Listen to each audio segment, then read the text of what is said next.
మూర్ఖులతో వాదిస్తే జరిగేది ఇదే.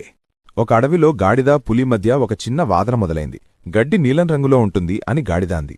దానికి పులి నవ్వి, కాదు మొండిదానా, గడ్డి ఆకుపచ్చగా ఉంటుంది అని చెప్పింది. గాడిద ఎంత చెప్పినా వినకుండా పదే పదే తన మాటే నెగ్గాలని మొండికేసింది. వాదన ముదరడంతో ఇద్దరూ అడవిరాజైన సింహం దగ్గరకు తీర్పు కోసం వెళ్లారు. సింహం అంతా విని పులికి ఒక వారం రోజులపాటు అడవిలో ఎవరితోనూ మాట్లాడకూడదని శిక్ష విధించింది. పులి ఆశ్చర్యపోయి, రాజా, గడ్డి ఆకుపచ్చగానే ఉంటుంది కదా, మరి నాకెందుకు శిక్ష అని అడిగింది. అప్పుడు సింహం ఇలా చెప్పింది, గడ్డి ఆకుపచ్చగా ఉంటుందని అందరికీ తెలుసు. నీకు శిక్ష పడింది గడ్డి రంగు గురించి కాదు. ఒక తెలివైన పులివయ్యుండి ఏమాత్రం అర్థం చేసుకోలేని ముండి గాడిదతో వాదన పెట్టుకుని నీ సమయాన్ని మనశ్శాంతిని కోల్పోయినందుకు. మూర్ఖులతో గెలవాలనుకోవడం కంటే వాళ్లను వదిలేసి పక్కకు తప్పుకోవడమే నిజమైన విజయం. అప్పుడు పులికి తన తప్పు అర్థమైంది.